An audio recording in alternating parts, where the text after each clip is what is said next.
at River Camp, and I wasn't sure where to share this, so I'm going to share this with you because I think it was just melded in so well to the words that were spoken last night. We were asked at River Camp, if you've never been to River Camp, you must go. It's brilliant. It's muddy, but brilliant. And we were meeting with God, and Dave Campbell said he wanted to pray for the pastors. About 250 people went forward for prayer. Sometimes they're not all pastors, you understand. So people just go, I'm going anyway, I just want some prayer. So you get up the front, and I was about the fourth or fifth person he prayed for. And when I pray for, I don't often fall over. Some people do, don't they? Sometimes I feel I need to give a sympathy fall just to help people out who are praying for me. But if you feel that you're praying for me, you understand what I mean, don't you? Lord, they're trying really hard, I'm going, you know. But I don't, sometimes I do fall down, but not always. And so around me, everyone's on the floor, I'm standing up and just doing I've assumed the position. And God gave me a picture. And as I started to see this, he said, this is what you need to know about Chelmsford. I thought, wow, I need to know this then. And after this, I went and wrote it down in my iPhone so I wouldn't forget. And this was it. And some of this might upset you, but I believe this is a word from God. This is what I saw. Do you like visions and prophetic stuff? I saw huge ancient gates, old wooden gates, the sort of gates with those big iron bolts running down them, really big.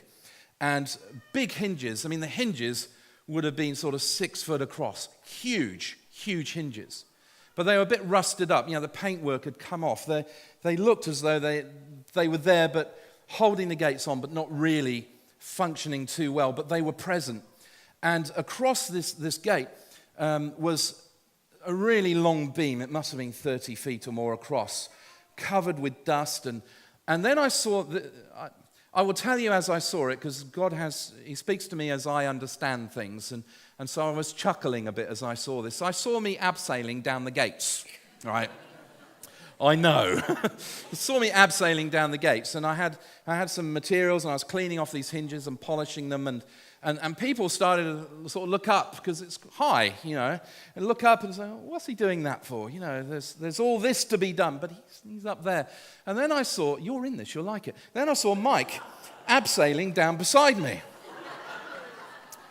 And he said, what are you doing? I said, I'm cleaning off these hinges. Here, have some stuff. And so he sort of swung across and started doing another hinge. And so there we are, and people are sort of looking up at us thinking, they're mad, you know. But anyway, we cleaned off these hinges until they were gleaming. We paid a lot of attention to the detail on these hinges and eventually came down. And then I began to look at this beam in this vision, and it was covered with dust, absolutely caked with dust. But just underneath, I could see there's some indentations, and I felt the Lord saying, dust off the beam. And I saw a word as I dusted off. You know, it was a bit like Countdown. If you ever watch Countdown, you get a letter. You can have a consonant. You can have a vowel. You know, one thing at a time. And I'm sort of going through this. And I saw this, and this word will upset you. But be man and woman enough in God to hear the heart of God in this. And the word was this: limitation. I was expecting some kind of spiritual principality or power. I was expecting something to do with, you know, spiritual warfare. I was expecting some great limitation. And I'm looking at this. This all happened apparently over a period, I don't know how long they pray for people, but it seemed like seconds. And I felt the Lord say this, that at some point we've allowed what's humanly possible to take over what's heavenly possible. And I said, wow. Lord, what do I do with this beam? So I'm trying to move it. And Mike and I are trying to move it. And Penny and Gareth come in and they try, and it's big. We can't move it. So, but then, and it was really weird last night, because some of you I recognized are on the board I haven't met. I haven't met John, hadn't met Sunil, but I saw them. It's really weird. I thought, and Phil was there too. And this was funny. You'll like this. Phil Merriam comes along and he has to bend down a little bit to get under the beam. Chris Wall came along. We had to give him a box to stand on. Honest. That's how I saw it. So I'm seeing it and I'm laughing. As you are, I'm laughing. Oh, this is fun. Of course, everyone around at River Camp's going, oh, he's getting blessed. Quick, pray for him. Something's happening. He might fall over, So people are attacking me from every side, but I'm just in this place with God. But by this time, it was as though hundreds and hundreds of people had gathered around these gates, and they're shouting at us, lift the beam. I think that was you. In fact, I think there were people in that vision aren't even in this church yet. And as we lifted it, and I mean the ministry team and the board and leaders in this church, as we lifted it, between us, it took a lot of effort.